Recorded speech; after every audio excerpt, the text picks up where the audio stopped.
Hi, அனைவருக்கும் வணக்கம். நான் உங்கள் முருகன் பேசுகிறேன். இந்த வீடியோவில் மணாலிக்கு எப்போ போகலாம், மணாலிக்கு போனோம்னா எங்கே ஸ்டே பண்ணலாம், அதுக்கப்புறம் என்னென்ன ஆக்டிவிட்டீஸ் பண்ணலாம், அதோட பட்ஜெட் எப்படின்னு சொல்லிட்டு இந்த வீடியோவில் பார்க்கலாம். நான் போனது பஸ்ஸில் தான் போனேன், டெல்லியிலேருந்து மணாலிக்கு. அதுக்கு சார்ஜ் வந்து அப்ராக்சிமேட்டாக 600 ருபீஸ் ஆச்சு. எனக்கு ஆஃபரில் அந்த டிக்கெட் கிடச்சதுனால அதோடய ஃபேர் வந்து 600 ருபீஸ் ஆச்சு. இல்லைன்னா நார்மலாக பார்த்தோம்னா 1000லேருந்து 1500 ருபீஸ் இல்லை 2000 வரைக்கும் போகிறதுக்கு வாய்ப்பு இருக்குது. டெல்லி டு மணாலி வந்து 500 கிலோமீட்டர்ஸ் டிஸ்டன்ஸில் இருக்கிறனால ஆல்மோஸ்ட் 9 ஹவர்ஸ் ட்ராவலிங் டைமாக இருந்துச்சு. நான் நைட்டு வந்து 10 மணிக்கு ஏறி காலையில் 7 மணிக்கு இறக்கி விட்டாங்க. நான் மணாலி போனது வந்து 2025 ஜனவரி மாதம் 2ஆம் தேதி ரீச் ஆகியிருந்தேன். அப்போ வந்து பார்த்தீங்கன்னா எல்லாமே கொஞ்சம் நியூ இயர் நல்லா க்ரௌடாக தான் இருந்துச்சு.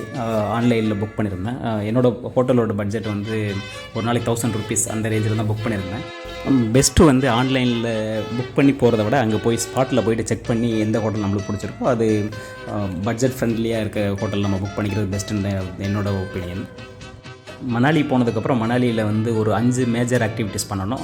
அதில் என்னென்ன ஆக்டிவிட்டீஸ் பண்ணணும்னு ஒரு ஃபஸ்ட்டு பிளான் பண்ணி தான் போனது.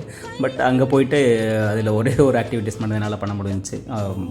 ஆக்டிவிட்டி வந்து பேராகிளைடிங், அதுக்கப்புறம் செகண்ட் வந்து பங்கி ஜம்ப், மூணாவது வந்து ரிவர் ராஃப்டிங். இந்த 3 ஆக்டிவிட்டீஸ் மேஜராகவும் மற்றது வந்து அங்கே வந்து ஸ்பாட்டில் பண்ணுற மாதிரி பிளான் பண்ணியிருந்தேன். பட் அதில் பிளான் பண்ணதில் ஒன்று மட்டும் தான் சக்ஸஸ் ஆச்சு. வேறு எதுவும் சக்ஸஸ் ஆகலை. என்னென்னா கொஞ்சம் இஷ்யூ ஆயிடுச்சு, அதனால் எதுவும் பண்ண முடியல. பேராகிளைடிங் வந்து மணாலியிலே பண்ணலாம். நான் வந்து மணாலியில் பண்ணலை. மணாலியிலேருந்து குள்ளு போகிற வழியில் தோபின்ற ஒரு ஸ்பாட் இருக்குது, அங்கே வந்து பண்ணேன். இது ஆல்மோஸ்ட் ஒரு 20 கிலோமீட்டர்ஸ் டிஸ்டன்ஸில் இருக்குது தோபி. மணாலி டு தோபி ரீச் ஆகிறதுக்கு பப்ளிக் ட்ரான்ஸ்போர்ட் நிறையா இருக்குது, ஃப்ரீக்வெண்ட்டாகவும் இருக்குது. அதனால் நம்ம வந்து அதில் போய்க்கலாம். எதுவும் தனியாக ரெண்ட் எடுத்து போகணும் அப்படின்ற ஒரு தேவையெல்லாம் கிடையாது.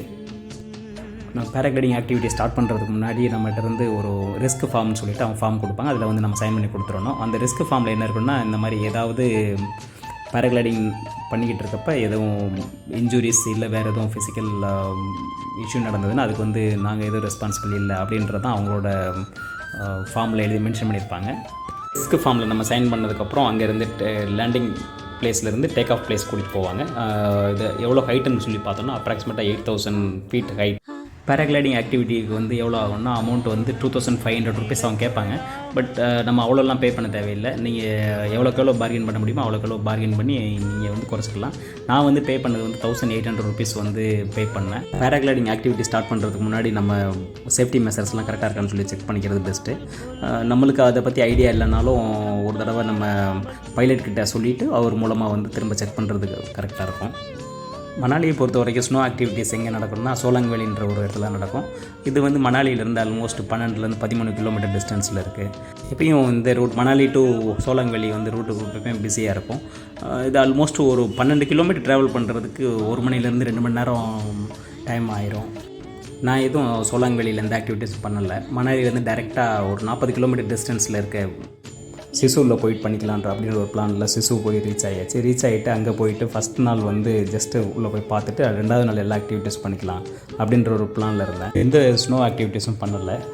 என்ன ரீசன்னா பிளாக் ஸ்னோவில் கால் ஸ்லிப் ஆகி ஸ்பைனல் ஃப்ராக்சர் ஆகிடுச்சு. அந்த ரீசனால் எதுவும் ஸ்னோ ஆக்டிவிட்டீஸ் பண்ணலை. 2வது நாள் நான் அங்கேருந்து சிசூலேருந்து கிளம்பி ரிட்டன் வந்துட்டேன். நம்ம இங்கேருந்து எந்த ஸ்னோ ஸ்பாட்டுக்கு போகிறதா இருந்தாலும் நமக்கு பேசிக்காக என்னென்ன ரெக்குயர்மெண்ட், ஷூ நல்ல ஒரு ட்ரெக்கிங் ஷூவாக இருக்கணும், அது வந்து ஸ்னோ ப்ரூஃபாக இருக்கணும்.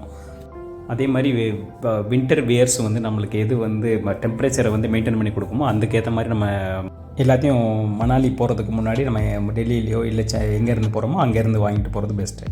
ஏடிவி ரைடு பார்த்திங்கன்னா ஏடிவி ரைடுக்கு வந்து ஒரு 1000 ருபீஸ் அவங்க கேட்பாங்க. நம்ம அதில் பார்கெயின் பண்ணி திரும்பவும் வந்து 500 ரூபா வரைக்கும் நம்ம கொடுத்தா போதும்.